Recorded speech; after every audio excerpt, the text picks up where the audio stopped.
क्या संतान सुख पाने के लिए कोई भी सीमा पार की जा सकती है? और अगर परिवार की इज्जत दांव पर हो, तो सच बोलना सही है या चुप रहना? नमस्कार, मैं सिमी। आप सुन रहे हैं कथा साहित्य।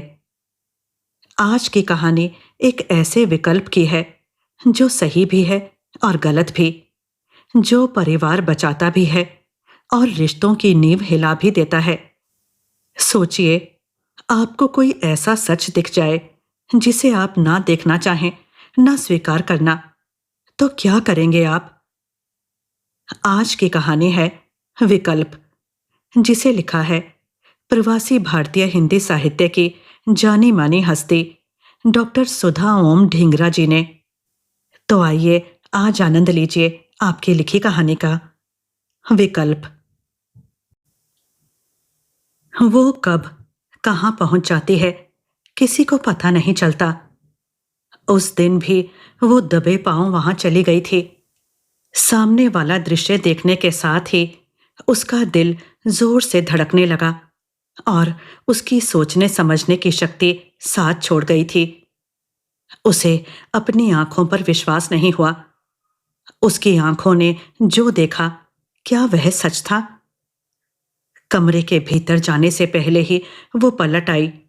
असहज हो गई थी वो। उसे भीतर कुछ कचोटने लगा। ऐसा लगा जैसे टांगें चलना नहीं चाह रही। उसने स्वयं को वहां से धकेला। अच्छा हुआ जब दबे पांव वो सीढ़ियां उतरकर पहले तल पर आई, तो घर का कोई भी सदस्य सामने नहीं था, वरना उसकी बदहवासी देखकर कई तरह के प्रश्न पूछे जाते और वो संकट में पड़ जाती। झूठ बोलती तो भी पकड़ी जाती। सासू माँ की पैनी नजरें उससे सच उगलवा लेती। उसने धम से सोफे पर अपना शरीर पटका, जो बेहद कांप रहा था। दिल के धड़कने की आवाज उसे कानों में सुनाई दे रही थी। घबराहट के साथ वो बुदबुदा रही थी, राम नाम जप रही थी। मां ने कहा था, जब भी विकट या असामान्य परिस्थितियां आए तो राम नाम जपना। अदृश्य शक्ति जो कण कण में है और हरेक के भीतर भी है, जाप से सचेत हो जाती है, जागृत हो जाती है। संकट के क्षणों में सही राह दिखाकर स्थितियों से लड़ने की शक्ति प्रदान करती है। वो अपनी माँ से बहुत प्यार करती है, उसकी बातों को बहुत गंभीरता से लेती है। उस समय उसे अपने विचलित मन को काबू में करने के लिए बहुत ऊर्जा चाहिए थी। राम नाम का जप ही उसे वह ऊर्जा दे सकता था। मस्तिष्क में जेठानी और देवर, उनकी क्रियाएं घूम रही थीं। दरवाजा खुला था और वे इतने संलिप्त थे कि उसके आने जाने का उन्हें आभास ही नहीं हुआ। दृश्य को याद कर उसे फिर घबराहट हुई और उसका बदन पसीने से भीग गया। कृत्य उन दोनों का और चित्त उसका अस्थिर हो रहा था। वो अवाक थी। दोनों कितने निडर थे। दरवाजा भी बंद नहीं किया था। उन्हें शायद किसी के आने का अंदेशा नहीं था, भय भी नहीं था, उसका भी नहीं, जबकि परिवार का हर एक सदस्य जानता है कि वो पूरे घर में अतृप्त आत्मा से घूमती रहती है, एक जगह टिककर नहीं बैठ सकती। उसकी सास ने उसकी इस आदत पर उसे कई बार टोका, पर जो आदतें बचपन में पड़ जाती हैं, वे इतनी आसानी से छूटती नहीं। मायके घर में शुरू से ही उसे बेचैन आत्मा कहा जाता था। बेवजह बेमतलब घर में घूमती रहती थी। घर के उन कोनों तक भी पहुंच जाती थी जो बच्चों के लिए वर्जित थे। उसे सब कहते थे कि वो फिजूल टांगों को चलाती रहती है और समय की बर्बादी करती है। यही कारण था कि वो कोई भी काम एकाग्रचित होकर नहीं कर पाती। काम करते हुए ध्यान भटक जाता है और वो उसे अधूरा छोड़कर चल पड़ती है। एक दिन वो होमवर्क करते हुए उसे बीच में छोड़कर छत पर टहलने चली गई, तो चाचा और पड़ोसन को देखा। पड़ोसन मुंडेरा लांग कर आई थी। वो दौड़कर नीचे आई और सारी बात चाची को बता दी। चाची ने उसके मुंह पर हाथ रखकर उसकी बात पूरी नहीं होने दी और उसका कान ऐंठते हुए कहा, खबरदार, यह बात किसी और को कही, यही जमीन खोदकर तुम्हें गाड़ दूंगी। पर वो चुप कहाँ रहने वाली थी। उसने अपनी मां को सारी घटना बता दी और साथ ही चाची के व्यवहार का भी जिक्र कर दिया। मां ने उसे सीने से लगाकर गहरी सांस भरकर कहा था, इतनी छोटी उम्र में मेरी बच्ची को यह सब देखना पड़ा। मां आगे कुछ भी नहीं बोली थी, बस उसे सीने से लगाकर सहलाती रही थी। अब उसे सहलाने के लिए उसकी मां आसपास नहीं थी। वो अपने आप को कोसने लगी। उसकी किस्मत ही फूटी है जो हर बार उसे ही ऐसे दृश्य देखने को मिलते हैं। वो तो अपनी जेठानी नीरा, जिसे वो भाभी कहती है, से बात करने गई थी। कौन सी बात, उसे याद नहीं आ रही। उस दृश्य ने उसे जैसे सब कुछ भुला दिया था। दिमाग पर बहुत जोर डालने पर उसे बस इतना याद आया कि नीरा भाभी ने उसे डिनर बनाने को कहा था। लंच भाभी ने बनाया था और कहा था कि वो थोड़ी देर आराम करने अपने कमरे में जा रही हैं। साथ ही यह भी हिदायत दी थी कि वो डिनर बनाकर ही किचन से हटे।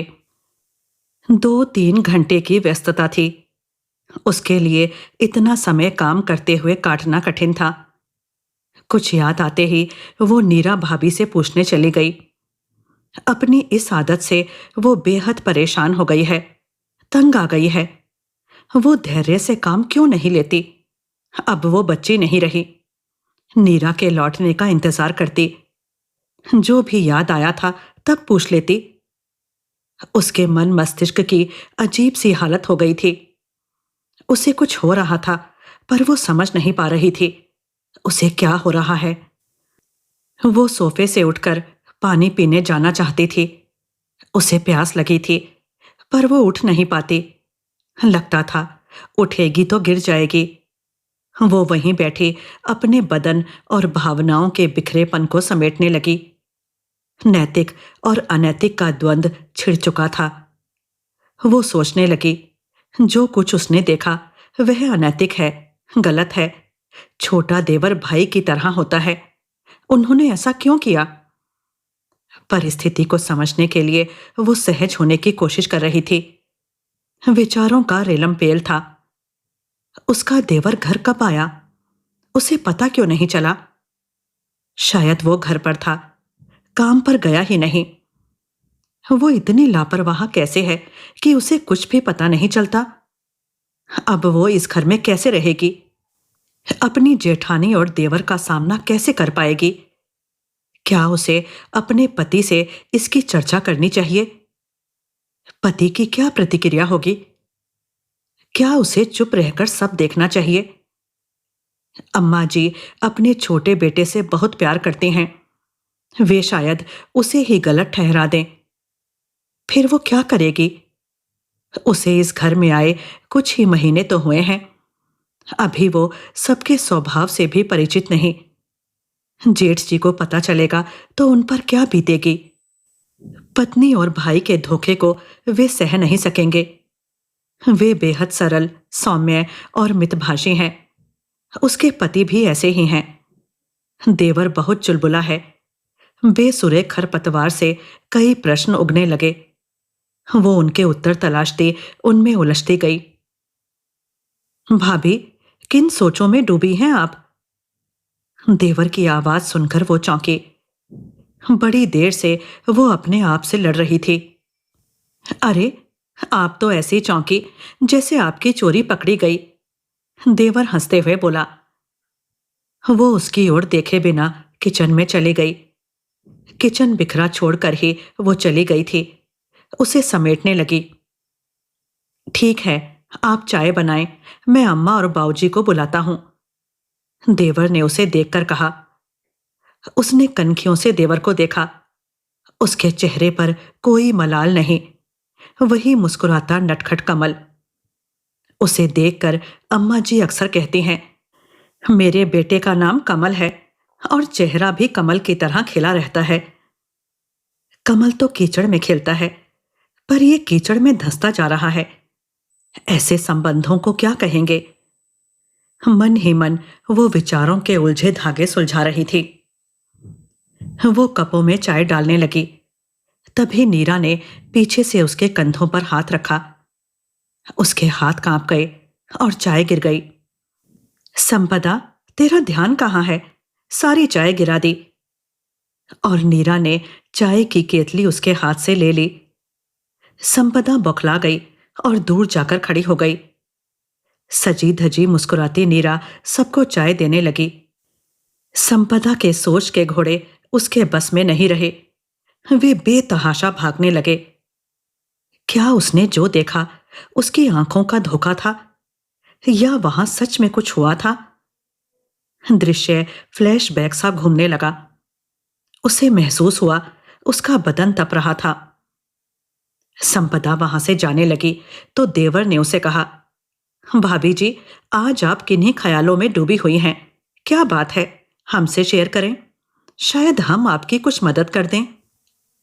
नहीं, ऐसी कोई बात नहीं, मेरी तबीयत ठीक नहीं, कहकर वो वहां से चली गई। उसका इस तरह जाना सबको अटपटा लगा। अम्मा, बाऊजी, कमल और नीरा उसे जाते देखते रहे। संपदा अस्वस्थ हो गई, चित्त से भी और शरीर से भी। हमेशा उसका विवेक संबंधों की गरिमा टूटते ही उनके खिलाफ खड़ा हो जाता है। फिर कोई भी तर्क दिया जाए, किसी तर्क को नहीं मानता, नाजायज संबंध स्वीकार नहीं करता।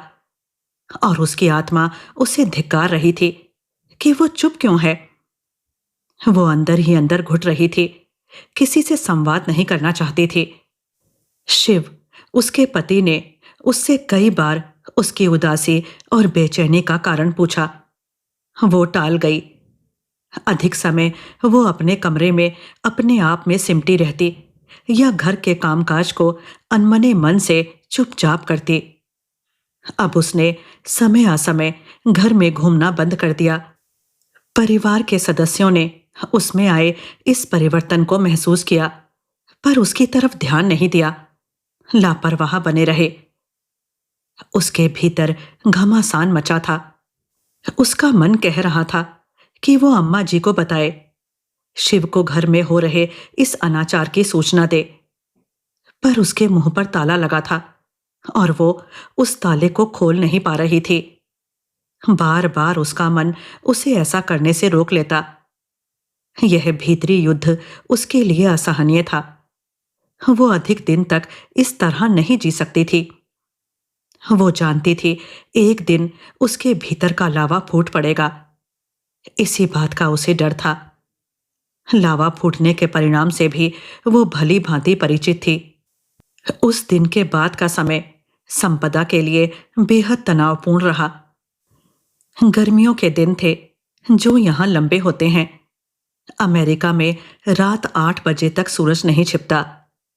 इस देश में आकर वैसे ही वो दो संस्कृतियों के टकराव से पैदा हुए अवसाद से निकलने की कोशिश कर रही थी। परिवार में होते हुए भी वो अकेला महसूस कर रही थी। पक्षियों का चहचहाना तक उसे सुनाई नहीं देता। वातावरण में किसी तरह का शोर नहीं, चारों ओर सन्नाटा रहता है। वो फोन पर अक्सर अपने पीहर वालों से बात करती, व्हाट्सएप पर भी हर रोज की दिनचर्या अपने परिवार से साझा करती, पर अपने भीतर की घुटन किसी को बता नहीं पाई। नहीं बता पाई उन्हें कि उसने क्या देखा, वो किस पीड़ा से गुजर रही थी। किसी को नहीं कह पाई कि ऐसे संबंध वो बर्दाश्त नहीं कर पा रही और वो बेहद मानसिक तनाव झेल रही थी। बस जूझ रही थी अकेली, अपने आप से, अपनी सोचों से, अपने उसूलों से, और कोई राह नहीं खोज पा रही थी। दोपहर यहाँ बहुत अलसाई होती है और वो अपने कमरे में ऑल माई चिल्ड्रन या वन लाइफ टू लिव दोपहर के सीरियल देखते हुए अपनी उदासी और अकेलापन दूर करती।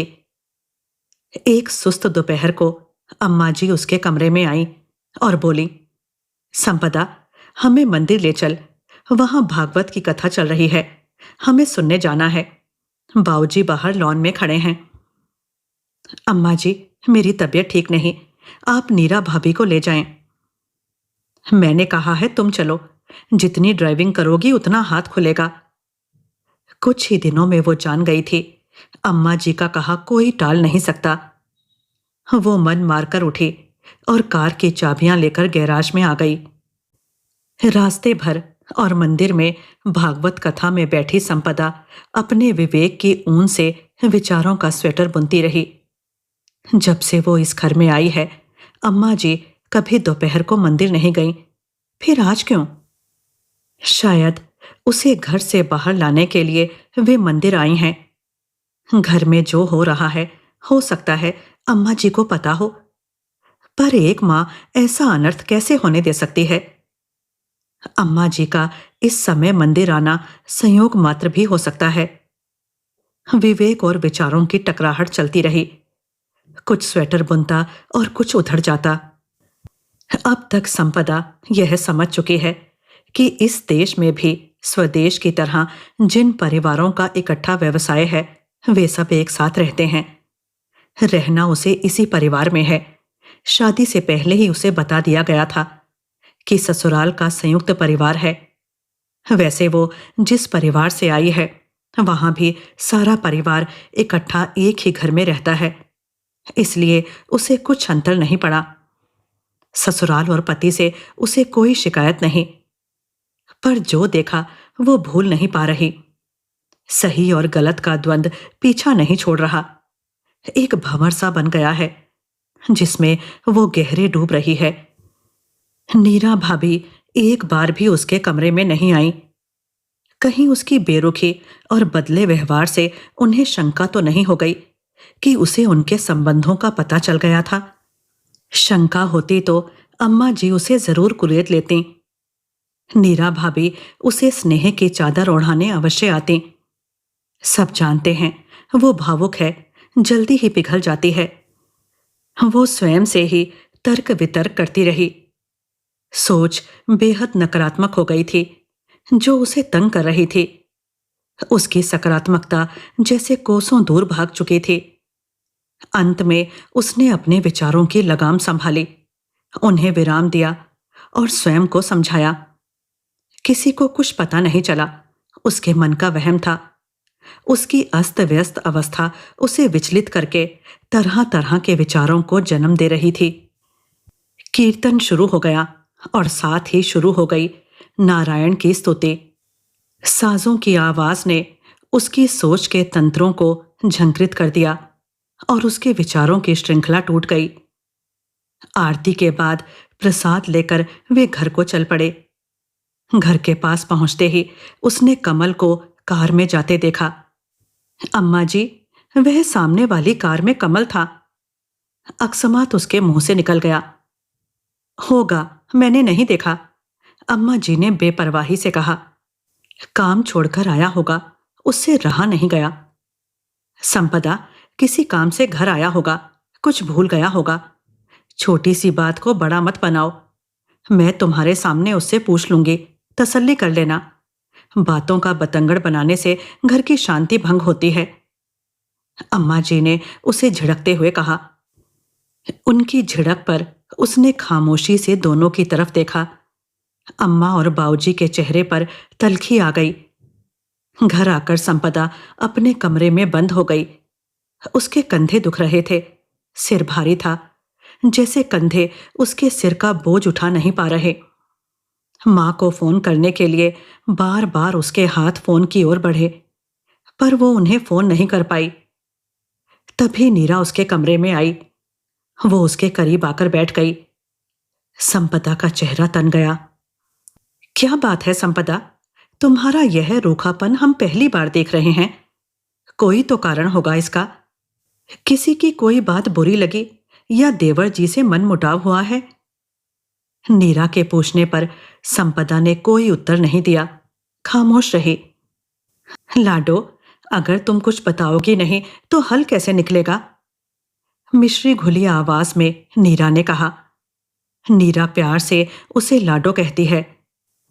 संपदा ने नीरा की ओर देखे बिना कहा, भाभी मुझे अकेला छोड़ दें, इस समय मैं किसी से भी बात नहीं करना चाहती।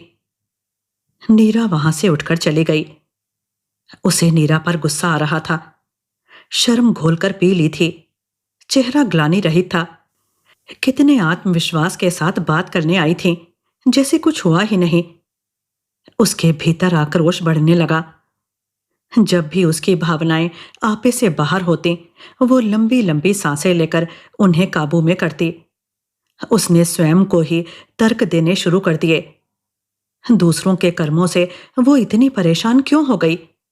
वो तो ससुराल वालों से बेइंतहा खुश थी, बेहद इज्जत करती थी। एक शालीन और सुलझे हुए परिवार में शादी करवाकर वो गर्व अनुभव करती थी। सब सदस्यों की भद्रता से वो प्रभावित थी।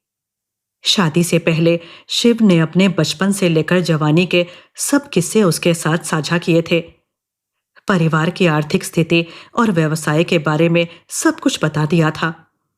परिवार के हर सदस्य के स्वभाव से भी परिचित करवा दिया था, ताकि वो जल्दी ही परिवार से हिल मिल जाए। शिव की सच्चाई और ईमानदारी पर वो फिदा थी।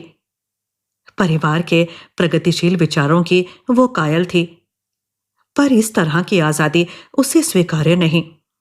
तो फिर वो अपने आप को इतनी सजा क्यों दे रही थी? विरोध क्यों नहीं करती? कुछ कहती क्यों नहीं? अपनी भावनाएं स्पष्ट करने से वो घबरा क्यों रही थी? एक अनजाना भय उसके भीतर बैठ गया था। कुछ खोने का डर था उसे। क्या खोएगी? खोना उसकी सोच की पकड़ में नहीं आ रहा। बड़ी देर वो अपने साथ तर्क वितर्क करती रही। फिर अचानक उठी और नीरा को फोन मिला दिया। भाभी, मुझे आपसे बात करनी है, मेरे कमरे में आ जाएं। नीरा मुस्कुराती हुई कमरे में दाखिल हुई। संपदा आंखें उठाकर बात शुरू नहीं कर सकी। उसने फोन तो कर दिया था, अब उसे पता नहीं चल रहा कि बात कहां से शुरू करे। नीरा ने उसका चेहरा उठाया। लाडो, मुझे पता है तुम्हें क्या परेशान कर रहा है। मेरी ओर देख, मैंने जो किया उसका मुझे रत्ती भर भी अफसोस नहीं। मेरी जरूरत और मजबूरी थी। जरूरत और मजबूरी में भी गलत कदम उठाना मुझे गवारा नहीं। संपदा ने अपनी नजरें उठाई और नीरा के चेहरे पर टिका दी। जो तुम्हारे लिए गलत है वह किसी के लिए सही हो सकता है। सबकी सोच और तकदीर एक जैसी नहीं होती। आज तुम्हें मेरी बात सुननी पड़ेगी। एक औरत को दूसरी औरत का दर्द समझना होगा। फिर जो सोचना चाहो मेरे बारे में सोच लेना। मुझे जब पता चला देव तुम्हारे जेठ जी बाप नहीं बन सकते, मैं बहुत दुखी हुई। बेहतरीन इलाज करवाया गया, सब निष्फल रहा। देव के शुक्राणु बच्चा पैदा करने की क्षमता नहीं रखते। वे मात्रा में भी बहुत कम है। कोई दवाई उनकी मात्रा और क्षमता नहीं बढ़ा सकी। मैं बच्चों की शौकीन हूं, मुझे बच्चे चाहिए। देव से बेहद प्यार करती हूं, उनसे अलग नहीं हो सकती। अगर मैं बांझ होती और देव मुझे छोड़ देते, मुझे कितना दुख होता। छोड़ने की पीड़ा मैं देव को नहीं देना चाहती। नीरा बहुत भावुक होकर बोल रही थी। जब जेठ जी को आपके कारनामे का पता चलेगा तो उन्हें पीड़ा नहीं पहुंचेगी? भाभी जी, जिस युग में हम सांस ले रहे हैं, इस युग में साइंस इतनी तरक्की कर चुकी है कि बच्चा पैदा करने के कई विकल्प हैं। फिर आपने कमल को ही क्यों चुना? संपदा ने गुस्से में कहा। नीरा शांति से सुनती रही, फिर बोली, एक विकल्प था बच्चा गोद लेने का, पर मैं स्वयं मां बनने का सुख लेना चाहती थी। बच्चे के लिए मैंने कई वर्ष इंतजार किया। मेरी उम्र बीत रही है। पहले स्वयं मां बन लूं, फिर दूसरा बच्चा अडॉप्ट करूंगी। दूसरे विकल्प की ओर आपने ध्यान नहीं दिया, आर्टिफिशियल इंसेमिनेशन का। संबंध बनाने की जरूरत ही नहीं पड़ती और आप मां बन जाती। संपदा का रोष बढ़ता जा रहा था। मुझे अपने वंश का अंश चाहिए। फर्टिलिटी क्लिनिक जाती, वहां कई तरीके थे। वंश का अंश मिल जाता आपको। परिवार के किसी भी मर्द से स्पर्म डोनेट करवा लेती, पर नहीं, आपको तो संसर्ग से बच्चा चाहिए था। दुख इस बात का है कि कमल तो मर्द है। उसने अपनी मंगेतर जिजेल के बारे में नहीं सोचा। आप तो औरत हैं, आपको तो सोचना चाहिए था। आपने सिर्फ अपने सुख के बारे में सोचा। संपदा का चेहरा तमतमा गया। जिजेल ने मेरा दुख समझा। उसकी इच्छा से ही सब कुछ हुआ है। उसे अपने प्यार, कमल और अपने आप पर भरोसा है, और सबसे बढ़कर उसे मुझ पर भरोसा है। गंभीर भाव से नीरा ने उत्तर दिया। बकवास बंद कीजिए भाभी। कोई महिला अपनी मर्जी से इसकी इजाजत नहीं दे सकती, चाहे वो कॉकेशियन क्यों ना हो। नैतिक अनैतिक हर युग के, हर देश की महिला जानती है। संपदा की आवाज ऊंची हो गई। संपदा, ऊंची आवाज से तुम सच को झुठला नहीं सकती। तुम्हारे उसूल अपने हैं। क्या सही और क्या गलत, क्या नैतिक और क्या अनैतिक, हर इंसान की निजी सोच पर निर्भर करता है। हर इंसान इस पर मंथन करता है, और यह मंथन उस इंसान की संपत्ति होता है। तुम्हारी विचारधारा, तुम्हारा मंथन तुम्हारी अपनी संपत्ति है। उसे दूसरों पर थोपना जायज नहीं। तुमने एक तरह से मुझे झूठा कहा है। फोन तुम्हारे पास पड़ा है, जिजेल को फोन करके पूछ लो। नीरा उसी तरह शांत और गंभीर बोलती गई। फर्टिलिटी क्लिनिक भी गई थी। जिन तरीकों की तुम बात करती हो उन्हें आजमाने। शिव और कमल ने स्पर्म डोनेट किए थे। तकदीर को कुछ और मंजूर था। दोनों के स्पर्म शरीर छोड़ते ही कमजोर पड़ जाते हैं। हाँ, डॉक्टरी जांच से इतना पता चला कि कमल के स्पर्म महिला संसर्ग से बच सकते हैं। तभी यह तरीका अपनाया गया। यह संबंध सिर्फ प्रजनन के लिए था, भावनात्मक कुछ भी नहीं। भाभी, मैंने बहुत ऊटपटांग सुन लिया। अब एक शब्द और नहीं।